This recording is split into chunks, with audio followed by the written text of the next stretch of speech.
one cup at a time. Yeah, Miss Liz. Tea time, yeah, making a difference.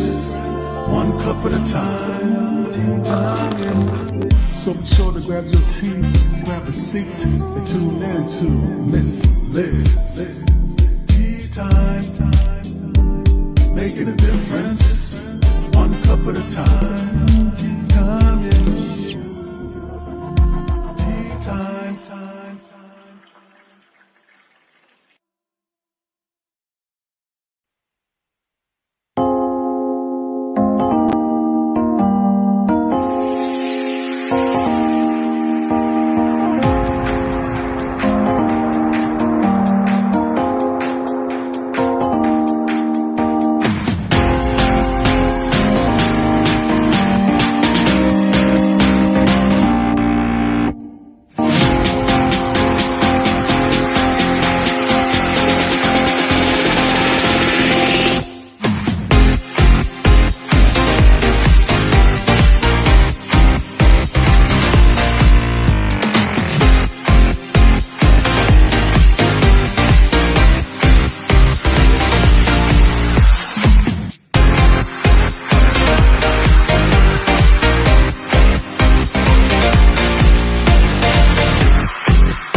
Well, welcome. And we are in the evening tea time. That's right. We did this morning with Elder Dogs in Canada, and then we jumped into Chubby Beagle Productions. We're all over today.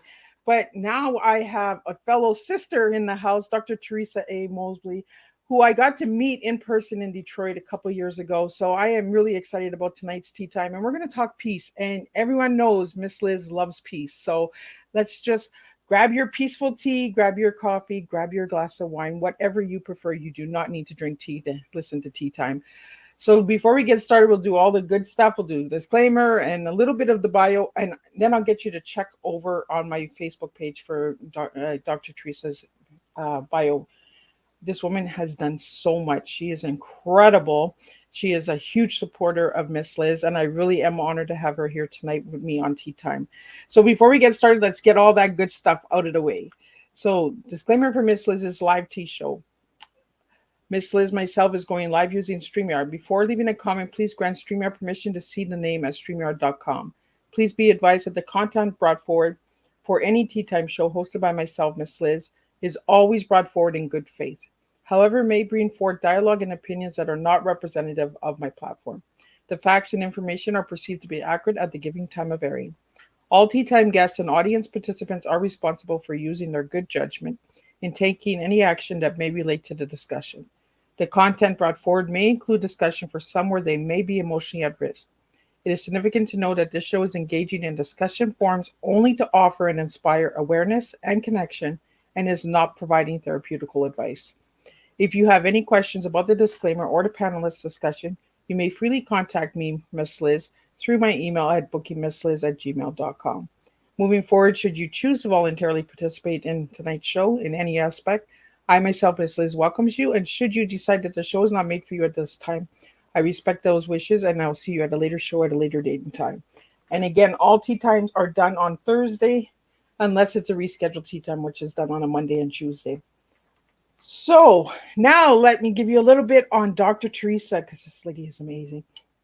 Dr. Theresa A. Moseley is a United Nations Peace Ambassador, United States Army veteran, inspirational and motivational speaker, 12-time best-selling author, 3-time international best-selling author, and a 3-time award-winning educator, and a retired educator after 28 years of service.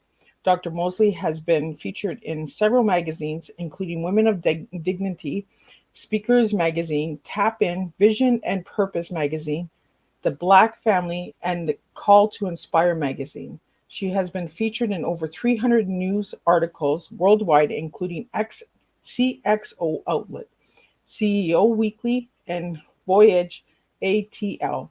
Dr. Moseley was recognized as one of the top 50 courageous women in business and top 25 women to watch in 2022. Dr. Moseley Women of Hearts Award, and she She O Boss Award, the Phenomenal Woman Award, and the ICN Civility in Print Award in London, England, for her work on peace. To know more about Dr. Moseley, please go over to the Facebook page and check it out. This woman's bio is incredible. So let me get her in here so we can spill some tea and I can take a sip of tea. So, welcome, Dr. Teresa. Well, hello, Miss Liz. Thank you for having me today. It is an honor to have you. Like, I've been waiting for a long time to get us together. We it's been already 2 3 years, no, 2 years since we've seen each other. Yes, I'm so excited about tonight. Yeah. So, share a little bit, Dr. Teresa, on who you were as a little girl and how you became the woman you are today. So I was born at Fort Bragg, North Carolina, which is now I think called Fort Liberty. I was an Army brat. My dad was in the Army for 27 years, and so the first 2 years I was in North Carolina, but then I went to Germany when I was when I was 2 years old and stayed for 3.5 years old until I was stayed 3.5 years. And when I came back, I was 5 years old. I was bilingual. I spoke German and I spoke English, but I lost all my German because I had no German friends to talk to in the States. But I was always a curious little kid. I mean, I remember the first day of first grade, I was saying to myself, wow, this teacher is so amazing. I love the way she led the class. We learned to read by phonics: at, cat, bat, sat, rat. And I wondered, what am I going to lead one day? I mean, I was 6 years old and wondering what my purpose was. And then, of course, 12 years later, I joined the Army. So that's a little bit about my childhood. I loved school. I was in every play. I used to sing a lot. My voice was my gift. I knew that when I was 2 years old. Little did I know what God had in store for me. Not only was my voice my gift in singing, but in speaking and writing. I had four brothers growing up. Two are deceased, two are still alive. Ordinary family in little town of North Carolina, Fayetteville. I had my own room because I was the only girl, and I went to church every Sunday. I went to Sunday school every Sunday. I went to prayer meeting on Wednesdays, Girl Scout meeting on Tuesday. Just a normal all American girl life growing up.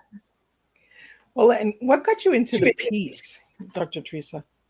Okay, so when I joined the Army, I got out after 5 years of service because I knew that I wanted to go to college. And I went to school, I received 3 degrees, and my last degree was at my PhD in ed admin, and I was a high school principal. And what happened is I lost two students my very first 2 years of being a high school principal. My first year, one kid was shot to death near his house. And my second year, one of my students was beat to death in a park. And I started a campaign for no more violence, one school, one community, one county at a time. And the second year, one city, one state, one nation at a time. And these both of these boys, they had every reason to live. Brandon was a football player, and he could have played NFL ball. He really was just that good. And Israel was an artist. Like his art was so amazing. I mean, that was his key to generational wealth.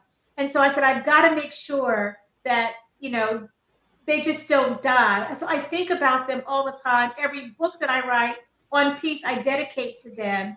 And so I knew that I had to do more than just write books. I knew that I had to do more than just have a campaign for no more violence. And so I went to a master's class, and there the teacher said,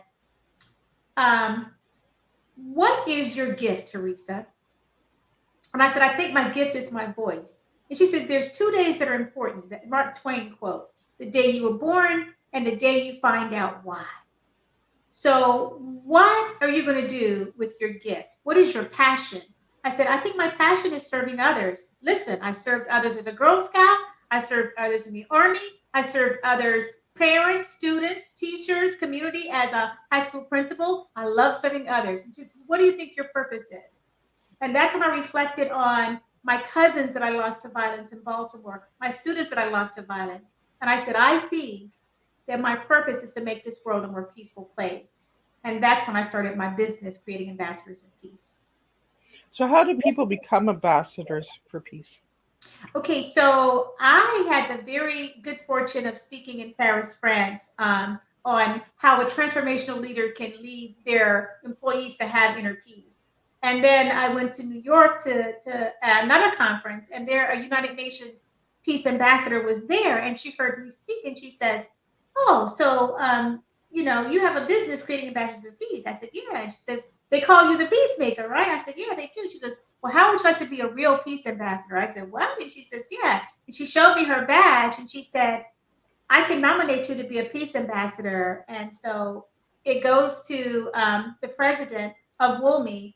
And if they accept me, they read my resume. Then I go to training. I went to training last September. And actually, I was inducted this May into WULME United Nations Peace Ambassador. So I have a badge and ID. And I'm going to training in Geneva next week and training in Vienna in October. And it's been a real rewarding experience. Well, we talked about this before we went live. You're traveling a lot. Yes. So I believe right now you're in Spain, right? No, I just got back from Spain on Oh, Sunday. you just got back. Yes, I'm going to Geneva next week. Yes, and I travel a lot. I'm going to travel the next 5 months. So where are you going in the next 5 months?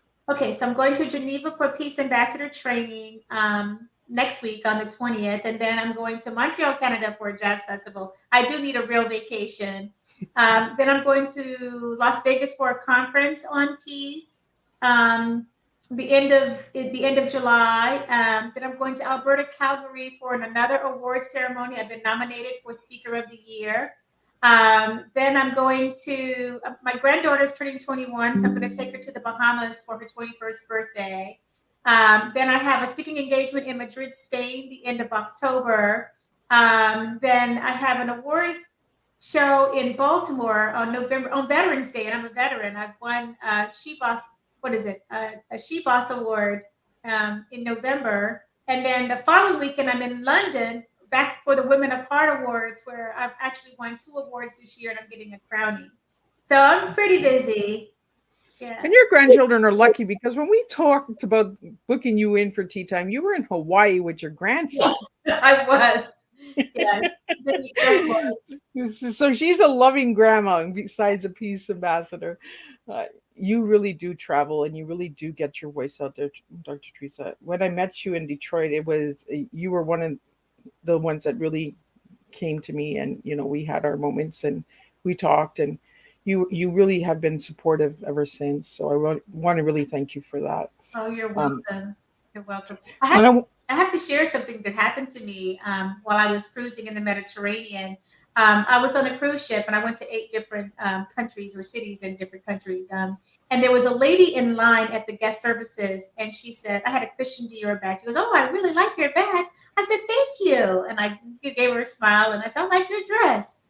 And then she turned around and she looked at me and she says, "I don't normally talk to strangers, but just something told me to talk to you." And we began to talk, and I told her a little bit about who I was and what I do. And I had a book, and I had actually my book, in my bag. And I said, "You know what? Let me give you an autographed copy of my book." And she says, "Are you a peace ambassador?" I said, "Yeah." She goes, "I knew there was something about you." She said, "You resonate peace and kind and love." I said, "Oh my God," which she assured to me. What that did to me was it made me realize that I am living in my purpose, because it's all of me, inside and out of me, that resonates love, peace, and hope. And even a strange lady who never talks to anybody talked to me because she felt that she could. That was rewarding for me. It was just validating that I'm living in my purpose. Yeah, and when we met in Detroit for the Sean Farrah Leadership Experience Tour, you were like the mama bird. You watched over all of us. You were like keeping us all in line, like behave yourselves. Have fun, but don't get out of line. And I think that was what really drew me to you, was that mama bird, like, protector. I love people. Yeah. So we were talking about your book that you brought up. I have a signed copy here. I just can't find it because Joy Brown had actually sent me, and she's one of the authors in the book. So do you want to share a little bit about your book that you wrote? Yes. One of my first books on peace was Creating Ambassadors of Peace, 16 Steps to Become Ambassador of Peace, where I talk about communicate, don't retaliate. I talk about have compassion and empathy for others, especially when they don't look like you. I talk about loving your community and serving them well and how to attack the problem, not the person.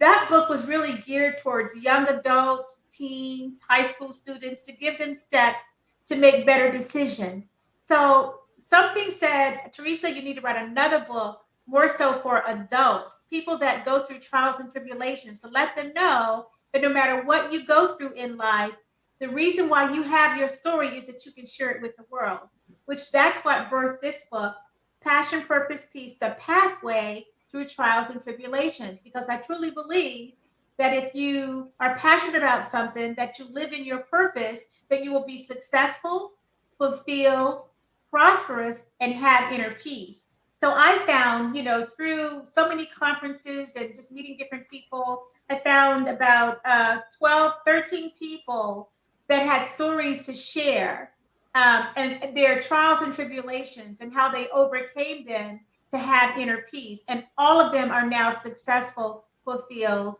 and living in their purpose, and they have inner peace. My daughter did the foreword for the book. I was so proud of her. She's a pastor and she's working on her master's degree. My son-in-law wrote a chapter in the book, and the afterword was from Dr. Desiree Richardson from the UK, who is actually in charge of WUHA, the Women of Heart Awards, and it was nice meeting her. And so there's so many people that Dr. Rhonda Wood, Joy Brown, Dr. Nadia Manzano. So these are stories of people. I mean, I have another veteran in here who was in the shower and woke up with bombs, throughout her room, and she survived to tell about that. It's so many stories, childhood trauma, sexual abuse that people overcame to live in their purpose. And I thought this book needed to be completed and told, these stories. Well, Dr. Theresa, we have the 3 P's with you all the time: peace, purpose, passion. What do those 3 words mean to you as an individual? My tea. There's your 3 P's, right? So I just told you earlier that I read about 3 or 4 books a week, and I read this book on this Japanese philosophy called Ikigai. And what it says is this: if you really are passionate about something and the world needs it, that's your mission in life. And if you really love to do something and you're passionate about it, that's your purpose. And if the world needs whatever it is and you're passionate about it and you get paid to do it, that's really your divine assignment. Okay? And so passion, everybody is passionate about something. Now, some people have a hard time figuring it out. Like when I meet some people sometimes, I say, okay, what's your gift? What's your passion? And they get real quiet. Like, I don't know. No one's ever asked me that. Yes, you do. And see, I have the gift of discernment, so I already know. Yep. That lady in line on that boat, I knew she wanted to talk to me. That's why I pulled out that book and gave it to her. I just kind of know things. And so people need to, and you know what? It starts, everybody is born with a gift. It starts when you're born. That gift, you're going to be really passionate about it. And parents, and not just parents, caretakers, aunts, uncles, brothers, sisters, when you know someone has a gift, you need to nurture that gift. Because when you nurture that gift, then they can do amazing things in the world with that gift, right? My gift is not meant for me. My gift is my voice. My voice is to be shared with the world. I often tell the story about, I told you I was a high school principal, about a student that could not go back to his home school because he was locked up for something for quite some time. And so they sent him to my school, and I had to interview him and his mother before I could accept him in the school. So I said, okay, so you've been locked up for a while. What grade are you in, son? And he says, I really don't know. I said, well, how long have you been locked up? He said, about 1.5 years. I said, what grade were you in before you went, to lock up? And he said, I think I was in 9th grade. I said, well, I need to determine your transcript to see, where I need to place you if I accept you in the school. And he put his head down. And I said, what are you feeling right now? And he goes, I don't know how I feel. And then I looked at his mother and I said, so let me change the subject. I said, tell me something. What are you passionate about? What do you like to do? He stood up, and he was about 6'3". He stood up and said, I like to draw. I said, oh, You like to draw? I said, can you draw me what you're feeling? And I gave him a blank piece of paper and a pencil. And Miss Liz, he drew a broken heart with tears in it. I looked at his mother. I said, oh my God, your son is an artist. This is brilliant. This is his key to generational wealth. This is his gift. I said, this is his legacy that he's going to leave the world. I said, how long has your son been drawing like this? She says, oh, since he's been about 3 years old. I said, did you nurture that gift by buying him art supplies for Christmas and his birthday? And she said, we don't have money like that. I said, oh my God. And I looked at the boy and I said, that broken heart is you, isn't it? He said, yeah, how'd you know? I said, I have the gift of discernment. I know that broken heart is you, but tell your mother what those tears mean. He said, when I didn't get stuff for Christmas, when I didn't get stuff for my birthday, when people bullied me because I was 6 feet and wasn't a basketball player, all these things that he was holding in. Oh my God. And I just it took me 15 minutes to figure out his gift, his passion, and his purpose. I said, son, today is the first day of the rest of your life. We're going to get you some art supplies. I said, Mom, your son needs art therapy. Okay. I don't know what happened on that field when he got in trouble, but I can tell you probably a lot of that trauma from childhood is one of the reasons why he did what he did. Your son's not a bad kid. He just needs some direction. He needs a paintbrush. Okay. I said, son, if you can draw like this, I know you can paint. I said, let me tell you something. You can own your own business. Anybody ever tell you that? I said, you can have your own art studio. And by the way, buy a building, have the art studio downstairs and your apartment upstairs. And that's what you do every day. Have an art show and sell your work. This is your legacy that you're going to leave the world. This is your key to generational wealth. That's what I did as a high school principal. I just didn't, sign checks and suspend kids. I really helped my students understand that you are here for a reason. Okay. And then I did some history with kids too. I have the rainbow inside of me. I'm part Nigerian, but I'm part Scottish and English too. So, I have immigrants that came over on a slave ship and immigrants that came over on an immigrant ship, So I have a cousin who looks just like me, but she has blonde hair and blue eyes, and we love each other. So I'm all about, love, peace, hope, and will. Yeah. So, but the question was, what is passion? See, that's what you can tell. That's what I'm passionate I can tell. Helping other people discover who they are and know what they're passionate about and to live their best life. And I teach them how to develop blueprints to do that. And this is what we need. We need people that live the passion. Yeah. Don't just do it because you can. Put the heart into it.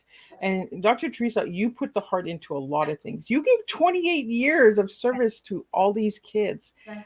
What was your favorite all-time moment in that 28 years? Oh my goodness. There were so many special moments, but I have to tell you, it was my third year in the county. I actually won Prince George's County Chamber of Commerce Outstanding Educator. Now, let me tell you why that was special. I'd only been in the county for 3 years, and I won this award. But everybody else, there was like maybe 10 other winners, had been in the county 25 years, 32 years, 28 years. I'm like, whoa! I've been in the county 3 years, and I went, but somebody recognized the work that I was doing, and I was a guidance counselor. Makes sense, right? I was a guidance counselor back then.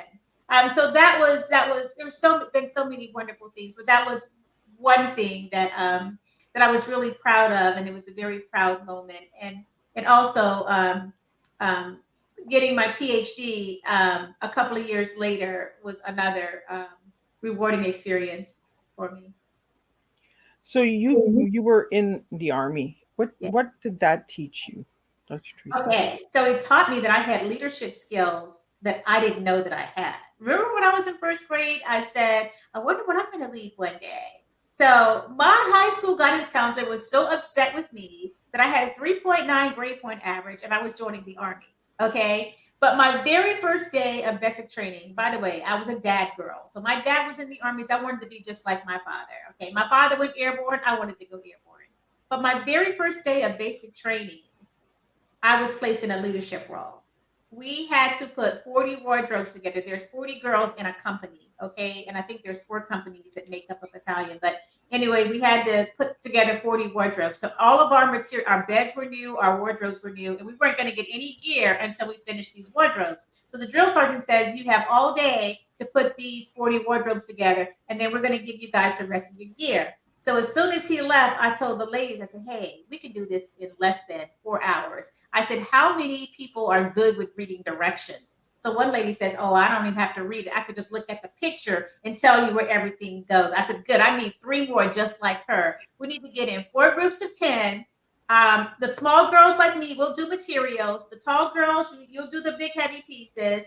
And our engineers, you'll do the screwing, the nuts and bolts.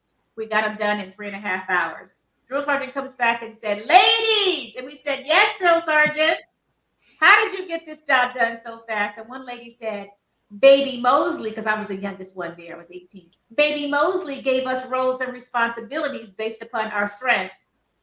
And I said, oh, wait a second. Baby Moseley is not going to take credit for what the team did. Even at 18, I knew not to take credit for something that everybody did together. But what I didn't realize, it was I had innate leadership skills. You know, I kind of knew what to do. And also, being in the Army taught me you better be on time. I'm always 15 minutes early. I'm never late. Taught me responsibility, integrity, teamwork. You know, never leave your wingman. Even though I wasn't a pilot, you know, you always stay with your wingman. You know, it was a great experience. I had some things that happened that weren't so great while I was in the military, but I dealt with them, you know. But for the most part, I had a really good experience. And I learned that I had leadership skills that I hadn't tapped on because I was the only girl. So I was treated like a little princess. I didn't have to cook. I didn't have to clean. Everything was done for me. But when I joined the Army, I had to do everything on my own. So, and it actually shows you how to fend for yourself as well. You Yes. know, when you have everything given to you, then you start to, oh, okay, well, I don't need to do this. But by going to the Army, you learned Yeah. that you had to fend for yourself. You had to take those steps. Yes. Dr. Teresa, you really are a role model for a lot of us out there. We watch you, we follow you. You're traveling, we're traveling with you, we're in your suitcase with you. You know, the passion is there. And I want to thank you for being authentic and being that person that, you know, just pushes. You're that good leader that pushes the team, you know. And I'm glad that you brought that up and you said, I didn't take the credit for everything. You know, the team did it. We need that team leadership, you know, because without the team, the leader is nothing, you know. Yes, I on my travels I met a young man that worked in corporate America. He does sales. He sells hospital beds, and he was telling me that we were sitting at the bar and we were just talking about just things. And I told him I'm a motivational speaker. I'm an author. Da da da da. Da. And he says, you know what? He goes, I'm a salesperson, and I can teach people how to sell a bed, but I can't teach them compassion and empathy. I need people like you to teach my people soft skills. You need to teach me soft skills because I'm all about the bottom dollar. I can teach you how to sell this, but I can't teach you to have compassion and empathy. I can't teach you this and that. So my next book is going to be the essential soft skills for effective leadership because that all ties into peace. As a leader, if you're in charge of a group of people, whether it's 10 or 210, you need to make sure that you know who they are, that you know what they're passionate about, that their goals that are set are reasonable. And if they're struggling, you know how to assist them, not to break them down. Because if you don't, they're going to have stress. When you have stress, there's anger. When there's anger, there is no peace. Does that make sense? Yes. So my whole other genre of speeches is on transformational leadership and how it's important for leaders to really work and understand their people so they don't go back and blow up the building. How many disgruntled people go back to work and shoot up the place or the theater or the post office or the Walmart? That should never happen. And if it does, you should know who those people are, right? Well, and I think that's something that you taught us too during our relationship and over the time that we got to know each other was understanding what is that cause root of the anger, you know, Mhm. fix it so that you can have that peaceful life. You can have hard days, you can have rough days, but it's how your character and your integrity at the end of the day is. If the issue isn't the issue, then the answer won't be the solution. Very So I'm pretty good because I have the gift of discernment to know what the issues are, you know. So I can go into an organization and observe it for 2 days and talk to the leadership team about what's really going on. If you go into the break room and everybody is quiet, it's a problem. If you are lonely at the top, it's a problem. Yeah.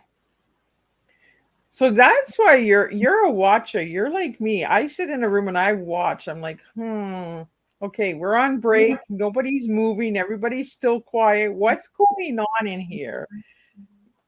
So being a principal and being an educator for so many years, I'm sure that having the skills and the soft skills that you have, Dr. Teresa, has helped you along the way.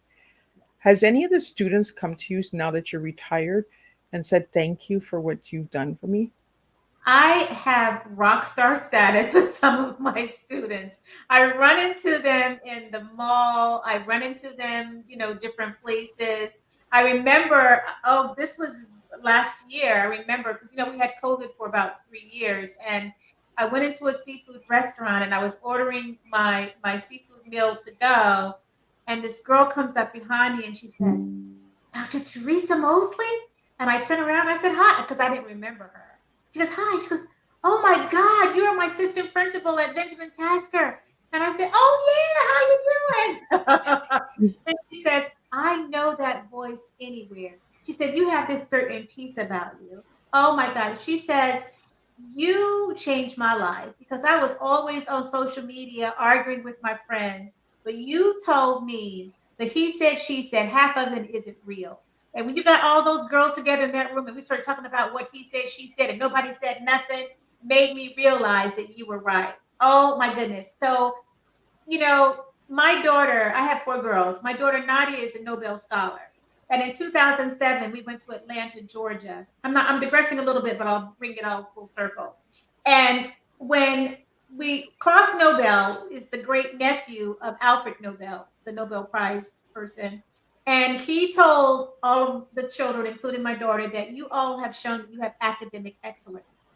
Now go into the world and become ambassadors of peace. That resonated with me. That's why I named my company Creating Masters of Peace. But the young lady that I talked to, that was after I went to the Nobel Scholars, ceremony in Atlanta. So every child that came, when I was assistant principal, that came to my office back in 2006, 7, 8, 9, 10, 11, 12, I made sure that not only did I deal with the issue at hand, but I talked to them about who they were and what they wanted to be. And I talked to parents too. Oh my gosh, like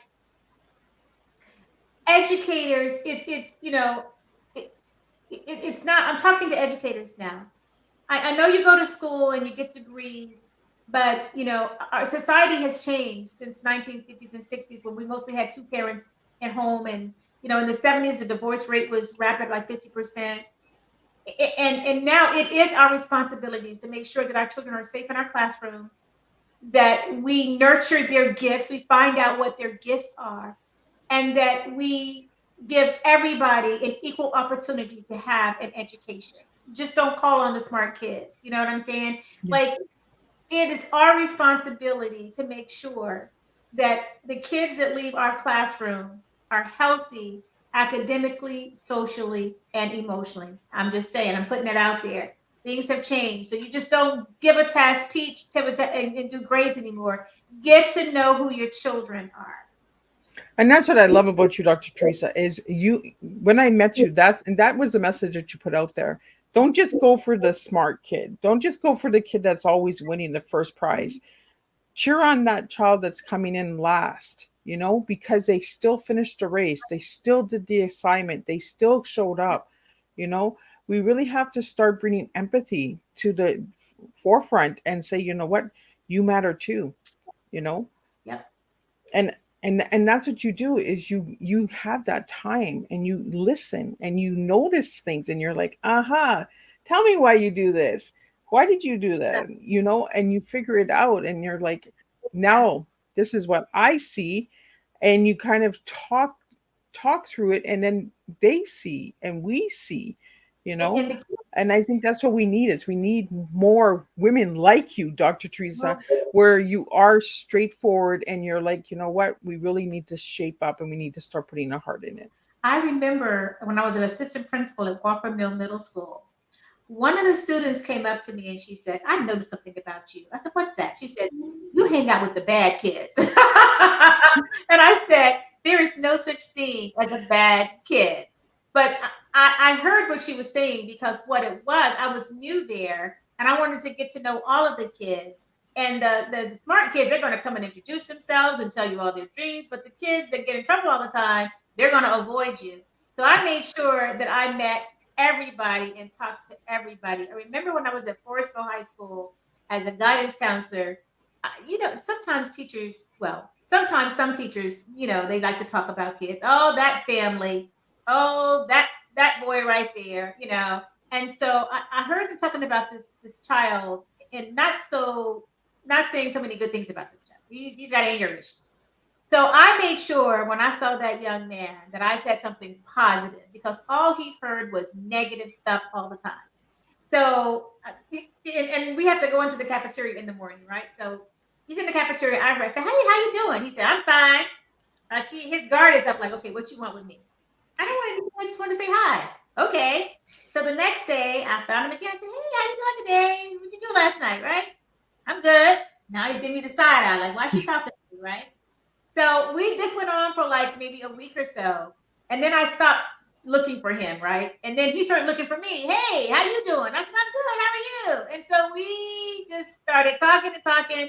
And I said, this kid is a really, really, really good kid. Then I went into the records and I saw that he was failing English and he needed that for graduation. So I called him in. I said, hey, listen, son.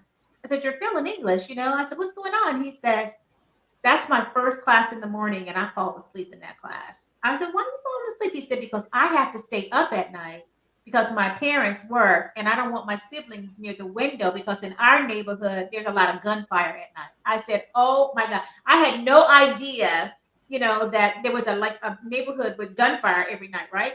And so I said, have you passed physical education yet? He said, yeah. I said, well, you have that. The sixth period. I'm going to switch them. I'm going to give you English the last mod. I'm going to give you PE the first mod. I don't care if you sleep in PE because you already passed it, right? And so I went to the registrar. I said, I need to change his schedule. I'm going to call his parent, let her know that I'm changing his schedule because he needs to pass English. I said, and if you need help, I'll help you catch up. I'll tell the teacher to give you some makeup work. Can I tell her the story? And she goes, yeah, you can tell the story. Me telling the story, they listened. But if he would have told the story, they probably wouldn't have listened. But anyway, he went ahead. He passed and he graduated. But I'm thinking, had I not intervened, he probably would have been in summer school. And a lot of times seniors that only need one class, they just drop out.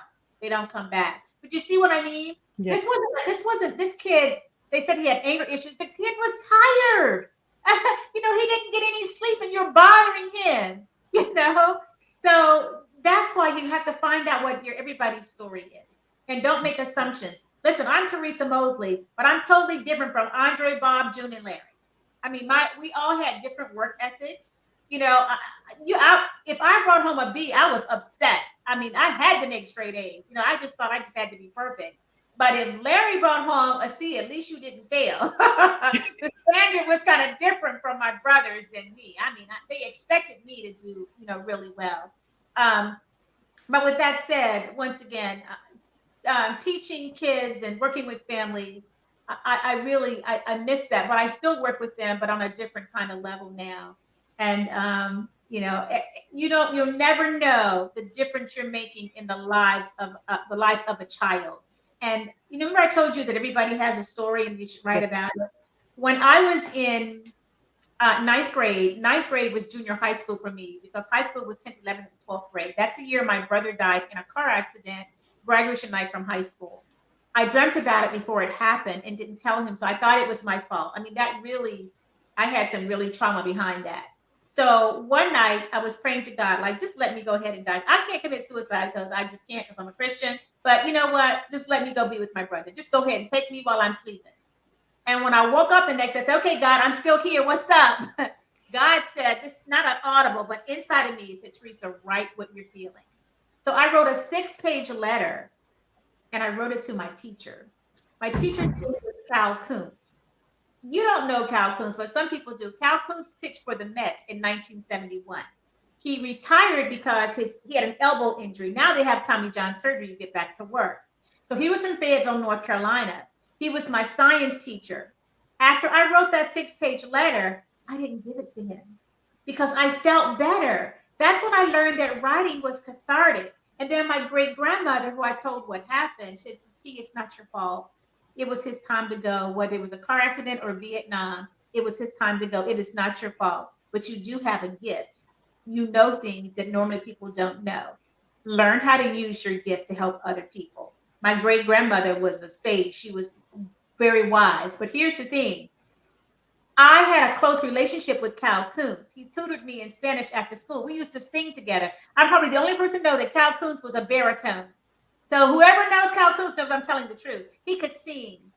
Okay. And so I had someone that I could talk to and write to. Imagine the kids that don't have anybody to talk to or write to. They commit suicide. You know, they do things they shouldn't do because they have no one to talk to. Now, a few years later, I said, I gotta call Cal Kuntz and let him know, um, what he did for me because he basically saved my life. And I found out that he died of cancer.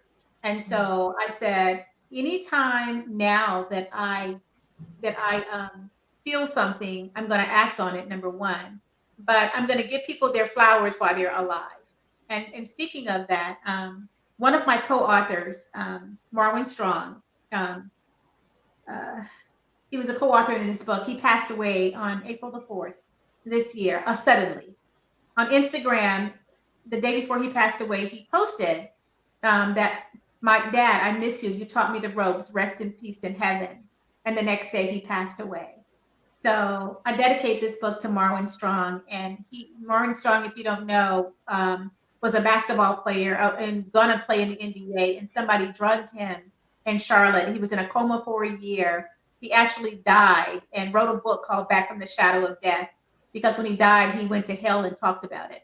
And he came back. God said, you're not done. Hand said, go back. And so he lived another 10, 15 years and he died suddenly, but he was a co-author in this book. So rest in peace, Marwin Strong. I was wondering why I hadn't heard from him. And today I looked on his page and it said, miss you, cuz. I went, miss you. Where is he? And that's when I found out. But I just wanted to say a shout out to my friend in heaven. I really want to thank you for that because we talked about that before the show started, I I appreciate you doing that, Dr. Theresa, because sometimes we have to take our time where we're sharing our story and just say thank you to another person who shared their story. Mhm, Life is very, very mhm, short, mhm. so let's make the best of our lives. And again, I'm deeply sorry for your loss. And we really need to understand people have stories, people have gone through things. Check on your friends, make sure that you're staying in touch. Don't just pop in when you need them. Right. Pop in and just say, hey, how you doing? Like you did with the kid in the high school. Hey, hi, good morning. And eventually that relationship really does flourish and you really do make a difference in someone's life. Yeah. And Dr. Theresa, you have done that for me many times. When I'm down and I'm having a hard time, you check in on me Right. and I check in on you, and we just stay connected. It was 2 years ago that we met each other and we're still connected today. And we need to support each other's growth and that. That's it. So I think it's a good time to ask you, Dr. Theresa, if I give you the word TEA, what 3 words would you give me? Passion, purpose, peace. That is my tea. And I want to thank you for that because that's the tea I want from you. I want you to give me you. And I want to thank you for giving me that tea. Yes. You know, we really need to be ourselves serve ourselves. And we said that this afternoon with the Chubby Beagle Productions. You know, be your true transparent self, because your colors are going to eventually show if you're not being true. And Dr. Teresa, you are true, hardcore. You tell it like it is. You're that mama bird. You're like, hey, no, there's something here. Let us figure out what it is and let's switch it. Let's find a solution. And that's what I really loved about meeting you, was let's find a solution. Yep. You have this problem, you have this issue, but it's not going to stay forever. What can we do about it? Can we change it right now? No, we can't. Can we change it in the future? Maybe we could. These are the things that you taught me. Yes. You know, we have educators of all walks of life, all ages, and Dr. Teresa has taught me a lot. She has taught me to be myself, Mhm. to be true, to just go and do it. And that was something that we both got, was just do it, just try it. We don't know where we're going. We're going to see where this goes. So, Dr. Teresa, do you have any plans of speaking besides all of the events that you mentioned earlier? Do you plan on speaking Yes. I'll, more I'll be different I'll be countries? speaking in Alberta, Canada, at that award ceremony on August 18th. I'll be speaking in Madrid, Spain. I think it's October 29th, and I'll be speaking in London, England, November the 19th. Yes. So now I want to get into your color. Your favorite color is royal blue. Why royal blue? Royal blue is a very powerful color for me. I like the sky, and the sky is not royal blue, but the sky is blue. Blue is a soothing color for me. Blue makes me feel peaceful. So that's why royal blue is in my theme. It's blue and gold. Yes, my high school colors, by the way, were royal blue and white. Yes. So, and my junior high school colors were royal blue and white. My first outfit dress that my mother bought me that I remember was royal blue and white. So that's So it why. has Yeah. traveled with you. It has gone along the journey, Yes. and that's why it's so dear to you. Now, the one word that you gave me for yourself as an individual was peaceful. Why that word? Because I've had a lot of trauma in my life, but now I have inner peace. People don't know my entire story. But I have been through some things. I have been homeless for 3 days, riding a city bus all day. I've had people take advantage of me. I have been assaulted 5 times, and I'm still here. Um, the last guy that assaulted me was a mugger. He mugged the wrong girl because I said, I am not going to be anybody's victim anymore. I was in Atlanta, Georgia at the ATM, Good Friday, getting money out to go to North Carolina, and this guy comes by and snatches my pocketbook and runs down North Avenue, down by Georgia Tech, and I ran after him. Now that people don't run after somebody that much you, but I have the gift of discernment. I knew I could take him. I ran track in the army, and sure enough, I grabbed him by his collar. And I just wiggled out of his jacket 2 paycheck stubs with his name and address on it. I said, I got him, but there was an off duty police officer that really tackled him and grabbed him. So he got arrested for assault, battery, theft, and resisting arrest. He got 4 counts and he went to jail. And that's the last time I was ever assaulted. I'm not the one. Yeah, but I'm at peace because I know that I am living in my purpose. I am successful. I am fulfilled. I am prosperous. I have inner peace. I teach other people how to discover self, know what they love, develop a blueprint, show them how to network, show them how to be accountable. And that makes me feel good helping others. I am the go to person. There's so many people that call me on a regular basis. Teresa, how do I do this? How do I do this? And they get the information from me for free because I just don't charge like that. You know what I mean? But it gives me peace to help other people. So I am peaceful. Like the lady said in the line in the guest services, there was something peaceful about you. So I'm hoping that that resonates with all of your listeners today. Well, I My want. I yeah. really, yeah, Dr. Teresa, we really have learned a lot from you. Your peaceful, your passion, your purpose. I want to get into the song because you wrote a song I tried to get it into here and it wouldn't go in. But if you go and check out Dr. Teresa's YouTube channel, you can see this song, and it is a beautiful song. So, what brought that upon for you to do that? When I spoke at the Sean Fair Leadership Experience Tour, I put my video on my web page. It's also on my YouTube channel. I had a music producer listen to my speech, and he contacted me via Facebook and says, "Hey, you're a powerful speaker. If you ever want a signature song, just let me know. You can write it and I can produce it for you." I said, "Of course, I'd like a signature song." And this is a music producer out of Dallas, Texas. And so he says, "Well, write the song, give me the lyric, and then I'll put the music to it." 15 minutes later, I emailed him the song, and he said, "Wait a minute, did you just wrote the song in 15 minutes?" I said, "Yep." And he said, "Oh my God, you are driven." He said, "Can you come to the studio in Dallas, Texas?" I said, "I sure can." Next weekend, I was on the plane to Dallas. I recorded the song, and the rest is history. And the And first part of the song is a narrative where I'm talking about communicate rather than retaliate, attack the problem, not the person. It's part of my 16 steps to becoming an ambassador of peace. And it's a gospel song. I use scripture. He'll keep you in perfect peace if you keep your mind stayed on him. I'm not done with that song yet, too. I'm looking for a HBCU choir to do the chorus for me. Oh, that yes. would really be Yeah. beautiful. I've heard the song, guys, so I know where she's going with this. This would be really gorgeous. Like you sent me the song and you're like, "Liz, I wrote a song and look." And I was like, "Oh my goodness, this is so cool. This is so nice." Like it has a nice beautiful flow to it. And the choir, oh my goodness, yeah, absolutely. Like Dr. Teresa, that would make that would yeah, that would put the Yeah. pudding put that Absolutely. cherry on the top of the Yes. pie, right? Yes. And I don't like cherries, so we're putting a cherry on top of the pie. So I want to get into the store. You also have a store, so I want to get into that.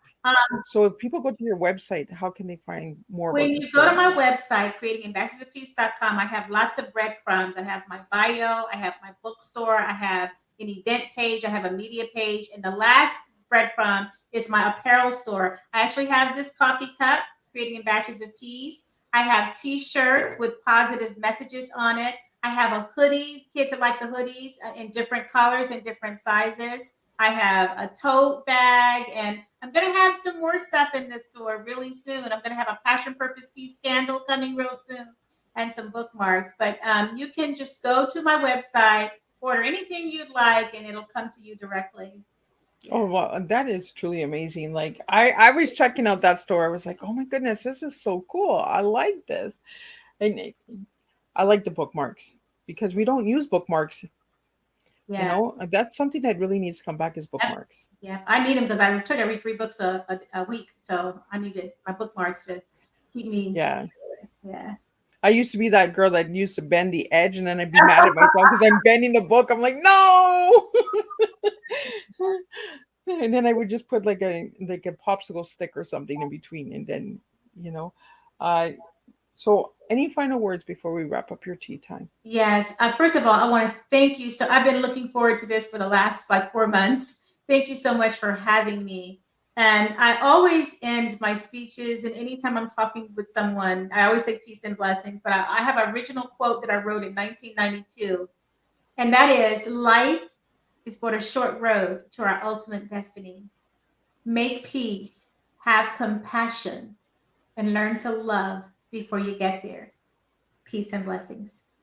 Well, I really want to thank you so much. It was, I really looked forward to this tea time because and you kept checking in on me and all of that. And I was just like, oh, I can't wait because I love seeing people I've already met in person. This makes it even extra special, right? Is when we know the person in person and then we see them online. We're like, oh my God, I haven't seen you in so long. So I really want to thank you for that. I want to thank you for your books. And again, uh, for the memory of your author who passed away. Let's just give him a couple of minutes, of respect, and maybe send Dr. Teresa just a big old hug, virtual style. Or if you see her in person, just give her a hug. Sometimes just a hug goes a long way. So I want to thank you, and I want to thank you for being the voice of peace. I want to thank you for your peace work, your services in the veteran, being in the army, giving your life for service, for education. I want to thank you, Dr. Teresa, for everything that you've done, for the role model, for the friendship. I want to just thank you because you really have made a difference in my life. You are one of those women that I will always remember meeting. So I want to thank you for that. I want to thank all the audience that has tuned in and shares these tea times. All your support goes a long way. You just never know what life you're going to make a difference with when you really just share. Take the 2 seconds of sharing, take the 2 seconds of saying thank you, take the 2 seconds of giving peace within yourself because it starts with you. Peace is within us. When we have it within us, we can give peace to others. So I really want to thank Dr. Teresa for bringing peace to my table, bringing peace to my audience, and bringing peace to my listeners. So if you have found that this tea time has helped you, I want you to share it. I want you to go and check out the tea times because Dr. Teresa is going to be coming back again. She's not aware of this yet, but she will be back again because that's what I do. I bring my guests back again. I have a lot of surprises as well. So you have to stay tuned with Tea Time with Miss Liz. I also want to thank all of my guests that I had today because you all aligned in a way. Elder Dogs Canada, the compassion, the peace, the respect, the honor. We started off this morning. And then this afternoon, Chubby Beagle Productions, just being diverse, have that diversity. So, Dr. Teresa, before we wrap up, because we still have a few minutes and I don't want to wrap up early, I want to give you your full hour. How do you feel about diversity? I think there needs to be more diversity in the world. I truly believe that there needs to be a diversity class for anyone going into the field of education and anyone going into any corporate work. You know, you need to study, you need to know what diversity is, number one, and what to do when there isn't diversity in your workplace. You know, I think there needs to be more diversity. As an educator, Dr. Teresa, what final words do you have for educators out there that are going into the field just now? I want you to know that your job is more than teaching and learning. It is your responsibility to make sure that child is safe and that you address the whole child academically, socially, and emotionally. Give every student a response opportunity. Make sure when you give them a response opportunity that you acknowledge what they say and give them some feedback. That's so important. Well, I want to thank you again and thank you for being a role model and a leader of making a difference with peace. We need more peace ambassadors like you. So, if anybody would like to reach out to you, Dr. Teresa, how could they reach out to you? When you go to my website, the very first page at the bottom, there's a booking and it's free. You can get a 30-minute conversation with me. Just go to www.creatingambassadorsofpeace.com and schedule a meeting to meet with me. Also, there's a link to all of my social media websites, so you can also DM me from that web page as well. And do you have any final events that are coming within this month besides the Jazz Festival, which I'm going to try my best to get to go and see you because that's only an hour from me. And I Yes. would love to see you again Well, in I am person. going to do a day trip to Quebec City while I'm there too, by the way. I think I'm going to do that on Sunday or Monday. But once again, I have Peace Ambassador training in Geneva, Switzerland next week. So I'm going to be out of the country doing that. And I just my schedule the next 5 months is loaded with travel and speaking that we talked about earlier today. Well, thank you so much. And again, it was an honor having you here on Tea Time. We need to really stay connected. We really need to keep the friendship going and we need to encourage each other. So I wish you all the best in even all your future endeavors. You really are a woman who inspires me. So I want to thank you for that. Thank you so Uh, much. for, and thank you for just taking the time to sit and have tea with me and giving me a strong tea of peace, Yes. passion, and purpose. It doesn't always have to start with the TEA, guys. Tea is different. We all serve differently. So remember to serve who you are and give 100% of your true authentic self. So I will see everybody next Thursday, same time, same place. 10 a.m., 3 p.m., and 7 p.m., and we do it all over again. And we bring 3 different stories. And who knows, we might bring 3 different countries. We just never know where Miss Liz goes. This week we did US and Canada. Next week I think we're in Australia. I don't know. We'll have to see about that one. But until then, I will see everybody next week on Thursday for a new tea time.